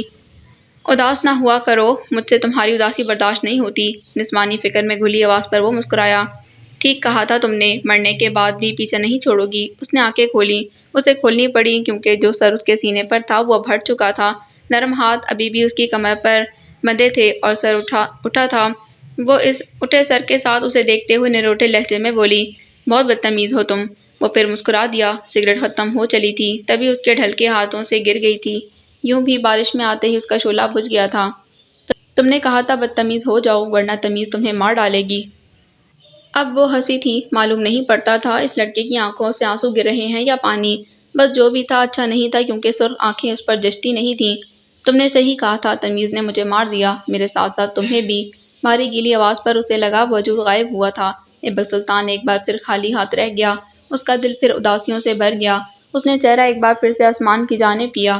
بند آنکھوں میں الاف تھی، وہ الاف جو اس وقت سر تھامے بیڈ کے کنارے ٹکی تھی۔ ایبک اس کے ساتھ غلط کر رہا تھا، فقط اس کے ساتھ کیوں؟ وہ کیوں اس کے پیچھے پڑ گیا تھا؟ سمجھنے سے قاصر تھی۔ بس اتنا معلوم تھا کہ ان سب باتوں سے اسے گھر والوں کو انجان رکھنا ہے۔ سمر کی بھی یہی ہدایت تھی، تبھی وہ لب بستہ تھی۔ انیشا اس کے پاس آ کر بیٹھی۔ کیا کہا سمر نے؟ نرم آواز اور اعتماد سے بھرے ہاتھ کے بوجھ نے اسے سر اٹھانے پر مجبور کیا۔ انیشا کے ہاتھ میں اپنے ہاتھوں کو دیکھ کر وہ مدھم لہجے میں بولی، جو انہیں کہنا تھا۔ انیشا نے دوسرا ہاتھ بھی اس کے ہاتھ پر دھرا۔ وہ ہلکی آواز میں اسے دریافت کر رہی تھی۔ کھڑکی کے پردے گرے تھے اور کھڑکیاں بند تھیں، تبھی باہر کے حالات سے وہ بے خبر تھی۔ شراحیل پسند نہیں ہے تمہیں؟ انیشا کے منہ سے برآمد ہوتے سوال نے اسے چونکا دیا۔ اس سوال کی وجہ سے وہ نظریں چرا بھی گئی تھی۔ ایسی بات نہیں ہے، بس کچھ ہے جو مجھے اسے دور رہنے پر مجبور کر رہا ہے۔ میں الجھ گئی ہوں اور اس الجھن کی وجہ زمین ذات ہے نا؟ اس کی آنکھوں میں ایک بار پھر سے ناپسندیدگی در آئی۔ سر جھٹک کر وہ اسے سب بتا رہی تھی جو بتانے سے منع کیا گیا تھا۔ وہ ٹھیک انسان نہیں ہے، اس نے میرا مطالبہ کیا ہے، اب کہ انیشا حیران ہوئی تھی، وہ سوچ نہیں سکتی تھی کہ اب تک شرافت کی ڈگر پر چلتا زمین ذات اس طرح کی حرکت کر سکتا ہے۔ تمہارا مطالبہ یعنی کس طرح کا؟ ایلاف نے نظر اٹھا کر اسے دیکھا۔ اس کی نظروں کے مفہوم کو جانتے ہوئے انیشا بے یقینی کے عالم میں اپنی جگہ سے کھڑی ہوئی۔ سفید پردے ساکن اور جامد تھے، ہاں بجلی کی چمک ان میں دیکھی جا سکتی تھی۔ چار جانوں کا سوچتی ہوں تو فیصلہ کرنے کو دل کرتا ہے، اور جب اپنا سوچتی ہوں تو… اس نے دانستہ بات درمیان میں چھوڑ دی۔ انیشا نے پردوں کو دونوں ہاتھوں میں پکڑا اور زور کا جھٹکا دیا۔ وہ دونوں کھسک کر کونوں میں جا لگے۔ بے داغ شیشہ پانی کے دھبوں سے بھر چکا تھا۔ پردے سرکنے کے بعد شیشوں پر پڑتی بوندیں اور ان کی آواز کمرے میں گونجنے لگی تھی۔ ہم مضبوط اور خود مختار ہیں ایلاف، اگر سمر اسی بنا پر شادی کا کہہ رہا ہے تو اس کی بات مت مانو۔ ہم چوہے نہیں ہیں جو ڈر جائیں گے، ڈٹ کر مقابلہ کریں گے۔ انیشا کے منہ سے اس طرح کی باتیں سن کر وہ گھٹنوں پر ہاتھ رکھ کر اپنی جگہ سے کھڑی ہوئی۔ مسکراہٹ چہرے پر واضح تھی۔ ایسا ہی ہوگا۔ اس نے موسم کی پرواہ کیے بغیر اپنا رین کوٹ اٹھایا۔ انیشا اس کے ایک دم کھڑے ہونے سے چونک گئی۔ کہاں جانے کا ارادہ ہے؟ باہر شراحیل اور موم بیٹھی ہیں۔ یہ بات وہ جانتی تھی، اس طرح یوں اچانک جانے پر باز پرس ہوگی یہ بھی وہ اچھے سے جانتی تھی، اس لیے روکنے کے لیے تیار ہو گئی۔ معاملات سیٹ کرنے۔ پریشان نہ ہو، جلدی ہی لوٹوں گی۔ میں رک گیا تھا لیکن اس کے آثار نہیں گئے تھے۔ شفاف شیشہ اب بھی بوندوں کے داغوں میں گھرا ہوا تھا۔ پردے تاہنوز سرکے ہوئے تھے اور آسمان پر گرے بادلوں کا راج دیکھا جا سکتا تھا۔ ہوا میں شدت ہے، یہ بھی واضح طور پر محسوس ہو رہا تھا۔ وہ اپنے کمرے کی کھڑکی میں لب بستہ سی کھڑی تھی، نگاہیں غیر مرئی نقطے پر جمی تھیں۔ اس کے پاؤں کے پاس کھڑکی کے انتہائی دائیں جانب گیلی تصویر دیوار کے سہارے رکھی تھی۔ اس تصویر میں کسی کا چہرہ مسکراتا تھا، آنکھوں میں ایک جہان آباد تھا۔ وہ چہرہ ایک مرد کا تھا، وہ مرد جو محبت کرنا جانتا ہے، اسے نبھانا جانتا ہے، وہ مرد جو دھوکہ دینا بھی جانتا ہے اور اس کے دھوکے کے ساتھ سر اٹھا کر جینا بھی۔ تم حامی بھر لو، پھر سب ٹھیک ہو جائے گا۔ درخت ہوا کے دوش پر جھول رہے تھے، کبھی دائیں تو کبھی بائیں۔ ایسا کرتے اس پر لگے جاپانی پھل ٹوٹ ٹوٹ کر نیچے گر رہے تھے، تازہ سرخ رس سے بھرے جاپانی پھل۔ یہ سب بہت مشکل ہے سلطان، ممی نے میری شادی فکس کروا دی ہے۔ 10 منٹ پہلے ہوئی اس کی اور ایبک کی گفتگو اس کی آنکھوں میں موجود تھی۔ بوندوں کے دھبوں سے ڈھکا اس کا شیشہ باہر کا منظر بہت دھندلا سا دکھا رہا تھا۔ جاپانی پھل کا وہ درخت جو کبھی ان کے دادا نے لگایا تھا، اب کافی بڑا ہو چکا تھا، اتنا بڑا کہ اس کی ٹہنیاں زمین کو چھونے لگی تھیں۔ وہ ماں ہیں، ان کا احترام واجب ہے، لیکن کیا یہ صحیح ہے کہ آپ ایک ایسے انسان سے شادی کر لیں جس کو کبھی دیکھا یا جانا نہ ہو، جو بالکل اجنبی ہو؟ وہ مکڑی کے جالوں جیسی ہے یہ دنیا، ریشمی مگر جان لیوا، خوبصورت مگر پر خطر، نرم پر ظالم۔ میں عجیب سے دوراہے پر ہوں سلطان، ایک ایسے انسان سے کیسے شادی کی حامی بھر سکتی ہوں جس کو میں نے چند دنوں پہلے ہی بس دیکھا ہو؟ انتہائی قدم اٹھانے کے لیے انتہائی جذبہ ہونا ضروری ہوتا ہے۔ اس نے گہری سانس لی تھی۔ گندم کے ساتھ جو تو پستی ہے، بدلے میں کوئی ایک بے قصور تو مارا جاتا ہے نا؟ ظاہر ہے تمہاری بات درست ہے، میں سمجھ گیا ہوں، تنگ کرنے کے لیے معافی چاہتا ہوں، وعدہ کرتا ہوں اب کبھی اصرار نہیں کروں گا۔ کال منقطع ہو گئی تھی۔ کال کٹنے کے ساتھ ہی چھوٹے دل کی انیشا سر پکڑ کر بیٹھ گئی۔ سلطان نے وعدہ کر لیا تھا کہ وہ کبھی اسے شادی کے لیے اصرار نہیں کرے گا، تو پھر وہ کیا کرے گی؟ اسے شادی کر لے جسے اس نے آج تک دیکھا بھی نہیں۔ آج کے دور میں یہ ممکن ہے؟ ایسا ہو سکتا ہے؟ ہاں، کیوں نہیں ہو سکتا، بلکہ یہی تو ہے جو صحیح ہے، محفوظ ہے۔ انڈرسٹینڈنگ کے نام پر منگنی کرنا، ملنا، ڈیٹ اور پھر وہ تعلقات جو شوہر بیوی کے درمیان میں ہوتے ہیں، کیا جائز ہیں؟ چلو دین کو چھوڑ دیتے ہیں، اس بحث میں ایک انسان ہونے کے ناطے، فقط ایک انسان ہونے کے ناطے، کیا یہ سب ٹھیک ہوتا ہے؟ ضمیر مطمئن ہوتا ہے ان سب چیزوں پر؟ انڈرسٹینڈنگ کے نام پر ایک دوسرے کو یوز کرنا اور پھر چھوڑ دینا، انسانی طور پر کیا یہ صحیح ہوتا ہے؟ کبھی پوچھیے گا ضمیر سے، محاسبہ کیجیے گا، جواب مل جائے گا۔ وہ کھڑکی کے پاس سے ہٹ گئی، دو زانوں اس تصویر کے سامنے آ کر بیٹھی جسے اس نے دل کے قلم سے روح کی دنیا میں سجایا تھا۔ بھوری آنکھیں، مسکاتا چہرہ، نوڈل بال۔ ایسا کیوں لگتا ہے جیسے تمہیں پہلے بھی کبھی دیکھا ہے؟ وہ اس تصویر سے مخاطب تھی، جیسے تمہارا چہرہ، تمہاری آواز اور تمہارے بال نظروں کے سامنے سے گزرے ہوں۔ کیوں تم جانے سے لگتے ہو؟ تصویر گیلی تھی لیکن اس کی انگلیاں اسے چھونے کو بے چین ہو رہی تھیں۔ اس نے اسے نہیں چھوا۔ حسرت کو مارنا بھی ایک آرٹ ہے، وہ آرٹ جو آپ کو سرخروئی کی منزل تک لے کر جاتا ہے، مطمئن کرتا ہے اور ارشاد بھی۔ جو بھی ہو، پر میں سوچوں گی اس بارے میں، تمہاری طوفانی محبت کے بارے میں، تمہارے پرپوزل کے بارے میں، تمہاری نیت کے بارے میں۔ وہ اس سے مخاطب تھی جو وہاں نہیں تھا مگر تھا، اس کی تخیل میں جاوید تھا اور اس سے ہم کلام تھا۔ تمہاری باتیں، تمہارا انداز یہ ظاہر کرتا ہے کہ تم واقعی مہذب خاندان سے تعلق رکھتے ہو۔ تم نے شادی کی پیشکش کی ہے، یعنی تم اپنے جذبوں میں کھرے ہو۔ میں ان جذبوں کے بارے میں بھی سوچوں گی، میں سب چیزوں کے بارے میں سوچوں گی۔ وہ جس سے محو گفتگو تھی، وہ انسان اس کی سگی بہن کے ساتھ پور اس کی محبت میں ڈوبا ہوا تھا۔ سفید ہائی نیک اور جینس میں، گلے میں لمبی چین پہنے ہوئے وہ اسے تک رہا تھا، جس کی آنکھوں میں سامنے والے کے لیے نفرت ہی نفرت تھی۔ کبھی الاف بھی اس سے نفرت کرے گی، اس نے سوچا نہ تھا۔ میں تمہاری آفر قبول کرتی ہوں۔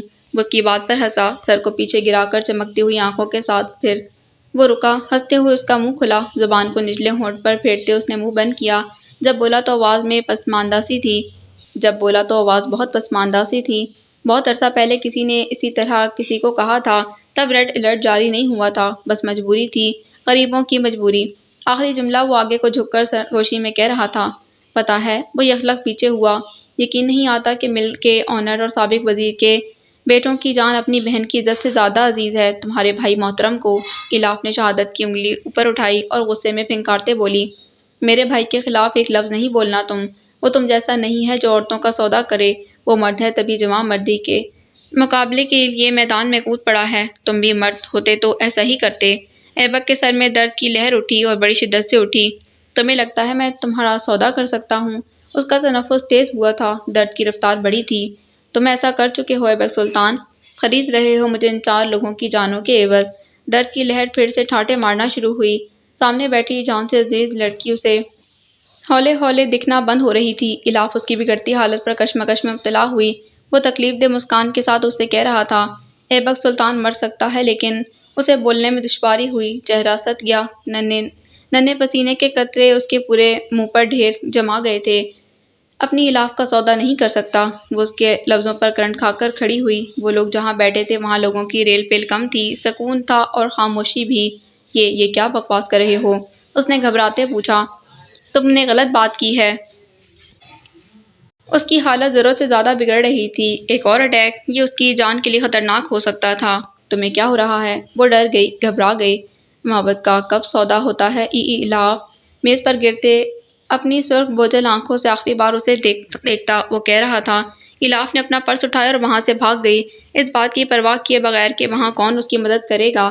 اس کے دماغ میں چکر چل رہے تھے، آندیاں سی تھیں جن کو نظر انداز کر کے وہ مین روڈ تک آئی۔ اس کی کار گیراج میں کھڑی، وہ بھول گئی تھی اسے کہاں جانا تھا۔ ٹیکسی میں بیٹھنے کے بعد وہ یہ بھی بھول گئی، فقط یاد تھے تو ایبک کے الفاظ۔ اگر وہ جھوٹ بول رہا تھا تو کمال کا جھوٹا تھا، اور اگر اس نے سچ کہا تو وہ کہاں تھی اس سچ میں؟ کیا تھا جو اسے چھپایا جا رہا تھا، یا پھر کچھ نہیں تھا جو پوشیدہ تھا؟ سب سامنے اور واضح تھا، بالکل واضح۔ اس کے ماتھے پر ہاتھ پھیرا، پسینہ وہاں موجود تھا۔ نڈر ایلی جانے کہاں چلی گئی تھی؟ ڈرپوک الاف پتہ نہیں کہاں سے آ گئی۔ محبت، ایک یہی لفظ تھا جو چاروں اور سے گردان کر رہا تھا۔ ایبک کا اور اس کا کیا تعلق ہے؟ اس نے سر پیچھے گرایا اور آنکھیں موند لیں۔ کیا اس سب کا کنیکشن ماضی سے ہے؟ اگر ہاں تو مجھے کچھ یاد کیوں نہیں؟ نہیں، ماضی نہیں ہو سکتا۔ وہ انسان مجھے ٹریپ کر رہا ہے، ایموشنل کارڈ کھیل کر۔ وہ مجھے اس کے جال میں پھنسانے کی صحیح میں ہے، لیکن میں نہیں پھنسوں گی۔ میں اس کی خواہش ہی رہنے دوں گی۔ آنکھیں بند کر کے وہ خود سے ہم کلام تھی۔ کچھ بھی نہیں تھا جو اسے یاد آ جاتا۔ سوچوں کا پردہ بالکل خالی تھا، جیسے وہاں کبھی بھی کسی نے خوبصورت یادوں کے غبارے نہیں لگائے ہوں، پھول نہیں چپکائے ہوں، یا پھر رنگ برنگے ستارے نہیں جگمگائے ہوں۔ آپریشن تھیٹر میں کھلبلی کا سماں تھا، وہ جو سب کو ٹف ٹائم دے چکا تھا، ٹف ٹائم سے گزر رہا تھا۔ ڈاکٹرز اس کی حالت سے تشویش میں مبتلا تھے، کسی بھی وقت ذرا سی کوتاہی اس کی جان لے سکتی تھی۔ نالیوں میں جگڑا وہ وجود جسے سمر پاگلوں کی طرح ڈھونڈ رہا تھا، اس کا جانی دشمن نکلے گا، پتہ نہیں تھا۔ اس کی فائل ہاتھ میں تھامے لب بستہ سا تھا، آنکھوں کی پتلیاں ایک ہی جگہ ساکن تھیں اور نچلا ہونٹ دانتوں تلے دبا تھا۔ وہ بیجنگ حکومت کی جانب سے آیا تھا تاکہ روسی سفیر کو زمین ذات سے چھڑوایا جا سکے۔ روسی سفیر زمین ذات کے پاس نہیں، یہ سب فقط ڈرانے کے لیے کیا گیا ہے۔ جب پتہ چلا تو ایک تیز لہر تھی جو سمر کے دل میں اٹھی۔ پہلے اسے زمین ذات زندہ چاہیے تھا، پھر اس نے زندہ یا مردہ پر اتفاق کیا، لیکن اب اس سفید فائل کو ہاتھ میں پکڑے ہوئے وہ اس کے صحیح سالم ہاتھ لگنے کی خواہش کر رہا تھا تاکہ اسے خود بے دردی سے موت کے گھاٹ اتارے۔ ڈاکٹر جوزف اور مسز جوزف وہاں خاموشی سے بیٹھے تھے۔ بیجنگ کی پولیس نے انہیں طلب کیا، وہ پروفیشنل لوگ تھے۔ جوزف کا ایک نام تھا، رتبہ اور مقام تھا، جس کی وجہ سے اسے بہت لحاظ کے ساتھ بات کی جا رہی تھی، اور وہ بھی بڑے تحمل سے ہر بات کا جواب دے رہے تھے۔ ایبک سلطان، اس کے بارے میں جاننا ہے مجھے۔ فائل کو ایک سائڈ پر رکھتے ہوئے خوبرو سا لڑکا ان سے باس پر اتر آیا۔ یہ پہلی مداخلت تھی جو آدھے گھنٹے میں اس نے کی۔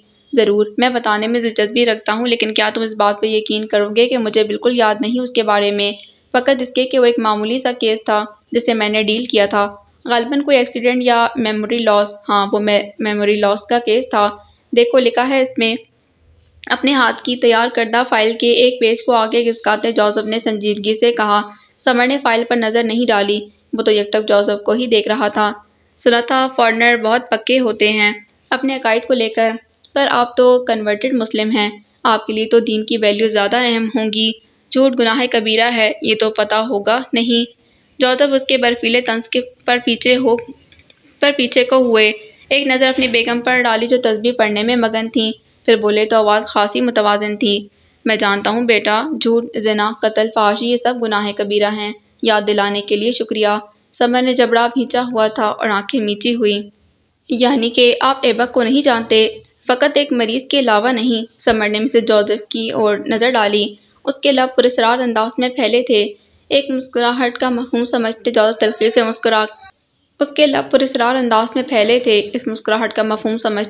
تلخی سے مسکرا کر بولے، لیڈی خدیجہ کی یہاں بہت ویلیو ہے، اگر تم نے انہیں اریسٹ کیا تو بیجنگ کی سونامی تمہیں بہا لے جائے گی۔ سمر ٹانگوں پر ہاتھ بجاتا ہنسا، پھر قدرے آگے جھکا اور سرگوشی کرنے لگا۔ مجھے بہنے کا مزہ لینا ہے۔ وہ ایک جھٹکے سے کھڑا ہوا۔ ان سب کے سروں پر جلتا بلب اور تفتیشی روم کی اسٹیل کی دیواریں سمر کی آواز سن رہی تھیں، جو کہ یہ تھی، مسز جوزف کو باعزت طور پر اپنی تحویل میں لو، بہت کچھ ہے جو ان سے جاننا ہے۔ فیصلہ سنا کر سر پر کیپ رکھے وہ دروازے کی اور بڑھا۔ سپاہی نے اسے سلیوٹ کیا اور اسٹیل کا دروازہ کھول دیا۔ مجھے کمزور مت سمجھو جوزف، حالات کا سامنا کرنا آتا ہے مجھے۔ اس سارے عرصے میں وہ پہلی بار ہی بولی تھیں۔ سر سے لے کر پیر تک سیاہ چوغے میں ملبوس مسز جوزف کا جھریوں زدہ چہرہ پرعزم تھا۔ انہوں نے ان کے نحیف ہاتھ تھامے جن پر گزرے وقت کے آثار رقم تھے۔ میں بہت جلد لوٹوں گا، اعتماد کی گرفت انہیں تھامے ہوئے وہ کہہ رہے تھے۔ مسز جوزف نے جذبات میں سر ہلایا۔ جانتی ہوں، اپنا خیال رکھنا۔ وہ جان بوجھ کر ایبک کی بات نہیں کر رہے تھے جسے وہ جانتے ہی نہیں تھے، بھلا اس کی بات کیوں کرتے؟ کیا وہ اسے جانتے تھے؟ تم کچھ بھی کر لو ایبک، ہم تمہاری حفاظت کریں گے۔ سیل فون پر نظر ڈالتے وہ سوچ رہے تھے۔ ان کی سوچ پدرانہ تھی، بالکل ویسے ہی جیسے ایک سگے باپ کی اپنی اولاد کے لیے ہوتی ہے، بے غرض اور صاف۔ ہم ان کے بارے میں پر امید نہیں ہیں۔ اگر مزید اسی طرح کے چند اور اٹیکس ہوئے تو یقیناً ان کا بچنا مشکل ہے۔ برہان کے دماغ میں ڈاکٹر کے کہے الفاظ گونج رہے تھے۔ وہ ایبک کے پاس اس کا ہاتھ تھامے بیٹھا تھا، وہی ایبک جسے دنیا کی ہوش تھی نہ اپنی خبر۔ ایک وقت آئے گا جب میں نہیں رہوں گا، اس وقت سے پہلے میری دلی خواہش ہے ایلاف سب جان جائے، اس کرپٹڈ فائل کو ری اسٹور کر لے اور میرے پاس آئے، بالکل ویسے جیسے وہ پہلے آیا کرتی تھی۔ برہان کے ایک ہاتھ میں ایبک کا ہاتھ تھا تو دوسرے میں سیل فون۔ اسے فیصلہ کرنا تھا جلد یا بدیر، اسے ایبک کے حق میں فیصلہ کرنا تھا، اور اس نے کر لیا۔ دیر نہیں لگائی، فوراً فیصلہ کر لیا۔ اس نے ایبک کے نمبر سے ایلاف کو کچھ بھیجا، کچھ ایسا جو دونوں کی زندگی بدل دے گا۔ وہ جو حقیقت تھی، وہ جس میں ماضی قید تھا، تلخ، حسین، شرارتی اور دکھوں سے بھرا ماضی۔ غفور صاحب طیش میں یہاں سے وہاں منڈلا رہے تھے۔ وہ حال ہی میں لندن سے لوٹے تھے۔ لوٹنے کے بعد اتنی بڑی خبر انہیں ملی کہ وہ بفر ہی گئے۔ ہاتھ میں سگار تھامے ان کا غصہ دیکھنے کے لائق تھا۔ شش و پن میں مبتلا انیشا وہاں کھڑی تھی کہ آیا وہ ایلاف کو بلا کر آئے یا نہ، اسے سمجھ نہیں آ رہا تھا وہ کیا کرے۔ ابھی کل ہی غفور صاحب کی آواز لاؤنج کے در و دیوار میں گونجی۔ کل ہی میں محترمہ کی خبر پڑھ رہا تھا جس میں انہوں نے سابقہ مجسٹریٹ کے کردار کی دھجیاں بکھیری ہوئی ہیں۔ کیا مجھے بتا سکتی ہیں دشمنیاں پالنے کا انجام کیا ہوتا ہے؟ وہ رک کر جھک کر سینے پر انگلی ٹھوکتے زرینہ سے سوال کر رہے تھے۔ وہ نارمل تھیں یا پھر ظاہر کر رہی تھیں؟ ان کے بیٹھنے کا انداز بہت عام سا تھا، جیسے وہاں کچھ ہوا ہی نہ ہو اور وہ سب سچویشن سے نا واقف ہوں۔ میں بتاتا ہوں، بلکہ پڑھ کر سناتا ہوں۔ انہوں نے اپنا سیل نکالا اور اسکرین کھول کر اونچی آواز میں بولے، ایلی محترمہ کو اپنے لفظوں کا حساب دینا ہوگا۔ وہ کون ہے؟ یہ بات جلد ہی منظر عام پر ہوگی، اور یہ میرا وعدہ ہے۔ وعدہ کیا ہے بیگم صاحبہ؟ وعدہ کیا ہے بیگم صاحبہ انہوں نے۔ اس بات کا مطلب سمجھتی ہیں آپ؟ زرینہ نے اپنے انگوٹھے کا ناخن دانتوں کے درمیان ہلکی سی خلا میں اڑایا ہوا تھا۔ شوہر کی بات پر وہ اسے وہاں سے ہٹا کر ہاتھ کھولے کہہ رہی تھی، سو واٹ، ایسے ہزاروں وعدے ہزاروں لوگ کرتے ہیں، سب سے ڈر جائیں ہم؟ اور آپ اتنے کیوں بوکھلا رہے ہیں؟ ہماری فیملی کا ریکارڈ بالکل صاف ہے، اور ہمارا بیٹا سمر، کیا آپ کو لگتا ہے وہ اپنی بہن کو منظر پر آنے دے گا؟ بیکار میں ٹینشن لیتے ہیں آپ۔ غفور صاحب بیگم کے اتنے کول رویے پر خون اشام نگاہوں سے انہیں گھور رہے تھے۔ ان کے اسی شہ نے بہت پہلے ان سے ان کا لخت جگر چھین لیا تھا، اور اب بھی ویسے ہی بلا کی پرسکون تھی۔ انہیں حیرت ہوئی، مجھے یہ یقین کرنے میں دشواری ہو رہی ہے کہ تم راحم کی موت سے بھی کچھ نہیں سیکھ سکیں۔ وہ کیا چیز ہے جو تمہیں محتاط رہنا سکھا دے گی؟ وہ لڑکا تھا، سب سہ گیا، یہ لڑکی ہے، ٹوٹ جائے گی۔ اور زرینہ کو ایسا لگا جیسے کسی نے ان کے دل پر برچھی چلا دی ہو۔ آنسو تیز رفتاری میں ان کی پلکوں کی باڑ توڑ کر گرے۔ دکھ موز اور گھوڑے کی طرح دوڑا۔ ان کا پیارا راحم ان کی آنکھوں میں آن سمایا تھا، ہنستا مسکراتا چوڑے وجود کا مالک، دراز قد راحم جسے ہر وقت چوئنگم مسکرانے کا خب تھا، جو ان کی جان تو بہنوں کا مان تھا، سمر سے بڑا اور ذمہ دار بھی۔ ڈیڈ پلیز، انیشا نے انہیں ٹوکا۔ زرینہ کے الفاظ اسے بھی روحان سا کر گئے۔ آپ مجھے دکھ نہیں دے سکتے غفور، آپ مجھے راحم کا دکھ نہیں دے سکتے۔ غفور نے آنکھیں بند کر کے کھولی۔ ان کا بیٹا ان کی آنکھوں میں بھی تھا، ان کا لخت جگر، ان کی جان۔ اسی لیے کہہ رہا ہوں، روک لو الاف کو۔ راحم کے بعد اس کا دکھ ہم نہیں سہ پائیں گے۔ انیشا کو زندگی میں دوسری بار ڈیڈی کی آنکھوں میں آنسو نظر آئے۔ پہلی بار وہ راحم کے مردہ وجود کو ہاتھوں میں لیے روئے تھے، اور آج وہ سالوں بعد اس کا ذکر کرتے روحان سے ہو گئے تھے۔ زرینہ نے تواتر سے گرتے آنسوؤں کو رگڑا۔ میرا بیٹا شہید ہوا ہے، میں اس پر نہیں روؤں گی، اور اس کی وہ خواہش بھی نہیں دباؤں گی جو الاف کو لے کر اسے تھی۔ وہ کہتا تھا اسے اپنی بہن کی آنکھوں میں کچھ کر گزرنے کا جنون نظر آتا ہے۔ راحم ایسا سمجھتا تھا تو ایسا ہی رہے گا، میں الاف کو نہیں روکوں گی۔ فیصلہ سنا کر وہ مضبوط بنی اپنی جگہ سے اٹھیں۔ غفور صاحب نے انہیں جاتے ہوئے دیکھا۔ پرسوچ نگاہیں ان کے جوتوں پر آ کر جمیں۔ بہت کچھ ایسا ہے جو تم نہیں جانتی زرینہ، بہت کچھ ایسا ہے جو تم جاننا نہیں چاہو گی۔ وہ آنکھیں بند کیے سوچ رہے تھے، پھر ان کی نظر خاموش کھڑی انیشا پر پڑی، ان کی پیاری بیٹی پر۔ ادھر آؤ، محبت پاش لہجے میں وہ ہاتھ کے اشارے سے اسے قریب آنے کا کہہ رہے تھے۔ ایک وہی تو تھی جو ان سب جھمیلوں سے الگ تھی، ان کی پیاری بیٹی، معصوم اور بھولی۔ وہ قدم قدم چلتی ڈیڈ کے پاس آئی اور صوفے کے کنارے پر ٹک گئی۔ غفور صاحب نے اس کے سر پر ہاتھ پھیرا تھا۔ اور اگر میں کچھ کہوں تو مانو گی؟ اس سوال کے پیچھے چھپی بات کو جان کر سر جھکاتے مدھم لہجے میں بولی، ممی بتا چکی ہیں مجھے، یہ سب قبول کرنا بہت مشکل ہے۔ وہ ان کے سامنے اس طرح بات کرتے ہچکچا رہی تھی، گو کہ ان کے گھر کا ماحول تھوڑا لبرل قسم کا تھا، لیکن اتنا بھی نہیں کہ یوں منہ اٹھا کر ڈیڈی یا بھائی سے بات کر لی جائے۔ آج وہ ہمت پکڑ رہی تھی، آج اسے انہیں سلطان کے بارے میں بتانا تھا۔ کیا وہ بتا پائے گی؟ بتا نہیں۔ جب آپ کی ممی اور میری شادی ہوئی تھی تب میرے بھی یہی نظریات تھے، ایک ایسی لڑکی سے شادی کرنا جسے دیکھا تک نہ ہو، جانتے نہ ہوں، دوسرے شہر کی الگ رسم و رواج کی لڑکی سے شادی بھلا کیسے کامیاب ہو سکتی ہے؟ یہی سب کچھ میں بھی سوچتا تھا، لیکن نتیجہ آپ کے سامنے ہے۔ میں نے اپنی ماں کی بات مانی تھی تو ہی میں خوش رہا ہوں۔ راحم کا دکھ بھی شاید کسی گناہ کے عوض ہی ہمیں ملا ہے بیٹا، ورنہ آپ جانتی ہو ہم کتنے خوش تھے اپنی زندگیوں میں۔ وہ خاموش سامع بنی انہیں سن رہی تھی۔ بہت کچھ تھا کہنے کو، مگر بہت کچھ کو لفظوں میں ڈالنے کی سکت نہیں ہو رہی تھی اس میں۔ صغیر ایک اچھا لڑکا ہے، ویل مینرڈ اور سیٹلڈ، وہ آپ کو خوش رکھے گا۔ وہ سلطان ایبک کے بارے میں بتانا چاہتی تھی، وہ اسے شادی کرنا چاہتی ہے یہ بتانا تھا انہیں، لیکن الفاظ دم توڑ رہے تھے اور وہ بے بس ہوئی جا رہی تھی۔ ان کی ممی نے بذات خود آپ کا کہا ہے، ان کی نظروں میں آپ کا انتظار ہے بیٹا۔ اس نے ہمت کی، زندگی میں پہلی بار اس نے اتنی بڑی ہمت کی۔ پر ڈیڈی، نظریں اٹھائیں، دل زور سے دھڑکا، گردن کی ہڈی اوپر نیچے ہوئی۔ غفور صاحب دکھی چہرے کے ساتھ دونوں بہوؤں کو آپس میں ملاتے سوالیہ نگاہوں سے اس کی طرف دیکھ رہے تھے۔ ان کا چہرہ دکھی اسی لیے تھا کیونکہ راحم کا قصہ چھڑ گیا تھا۔ اولاد کا دکھ بہت جان لیوا ہوتا ہے، یہ دکھ انہیں یوں ہی تڑپا دیا کرتا تھا۔ اس نے توقف کے ساتھ کام لیا، نچلے ہونٹ کو تر کر کے چھوڑا اور ڈرتے انہیں دیکھ کر بولی، میں کسی اور کو پسند کرتی ہوں۔ غفور صاحب کی بھویں ڈھیلی ہو کر ایک دوجے سے جدا ہوئیں۔ چونکاہٹ واضح تھی، ہم 4 ماہ پہلے ملے تھے، اور گردن کی ہڈی پھر سے اوپر نیچے ہوئی۔ لاؤنج میں پھیلی خاموشی جان لیوا ہونے لگی، اور ایک دوسرے کو پسند کرنے لگے ہیں۔ اس نے مجھے شادی کی آفر کی ہے۔ غفور صاحب لاجواب ہوئے، انہیں سمجھ نہیں آ رہا تھا کہ وہ کیا ری ایکشن دیں۔ کچھ دیر قبل ہوئی دلدوز گفتگو جیسے وہاں سے چپکے سے چلی گئی تھی، بالکل ویسے جیسے راحم چپکے سے ان کی زندگیوں سے نکل گیا تھا، اور اب موجود تھی تو فقط جان لیوا خاموشی۔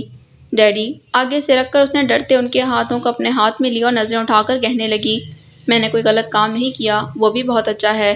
اس نے کبھی مجھے اصرار نہیں کیا، بس اپنی خواہش ظاہر کی ہے۔ اس کے دل میں سافٹ کارنر ہے میرے لیے۔ ڈیڈی کچھ تو کہیں۔ غفور صاحب نے اپنے ہاتھ اس کے ہاتھوں میں سے آزاد کروائے۔ انیشا نے گھبراتے ان کی طرف دیکھا۔ اس کے ماتھے پر سوچ کی لکیریں تھیں اور چہرے پر گزرے دکھ کے آثار۔ نام کیا ہے اس کا؟ چند منٹ کی خاموشی کے بعد وہ مدھم آواز میں پوچھ رہے تھے۔ ماتھے پر تاہنوز سوچ کا جال تھا اور آنکھیں غیر مرئی نقطے پر جا ٹکیں۔ سلطان۔ اس کا وجود ٹھنڈا ہونے لگا۔ دل کی لرزاہٹ واضح تھی۔ شاید اس کی ممی ہوتی تو یہ کنڈیشن نہ ہوتی اس کی۔ ڈیڈی کے سامنے کچھ زیادہ ہی گھبرا رہی تھی۔ وہ جانتی تھی یہ موقع نہیں ہے بات کرنے کا، لیکن اس نے کر دی۔ اگر وہ آج انہیں یہ سب نہ بتاتی تو کبھی نہ بتاتی۔ فون ملاؤ اسے۔ وہ کوٹ سے موبائل فون نکال کر اس کی طرف بڑھا رہے تھے۔ انیشا نے خاموشی سے موبائل تھام کر نمبر ڈائل کرنے لگی۔ کیسا محسوس ہو رہا ہے اب؟ برہان اس کے قریب بیڈ پر ہی بیٹھا تھا۔ اٹلی میں اس کا بہت ضروری کام تھا لیکن وہ نہیں گیا۔ اس نے اپنے ہر کام کو پینڈنگ پر رکھ دیا تھا۔ جب تک ایبک سیٹ نہیں ہو جاتا، جب تک ایبک کا معاملہ حل نہیں ہو جاتا، وہ کسی کام پر نہیں جائے گا۔ اس بات کا تہیہ اس نے کر لیا تھا۔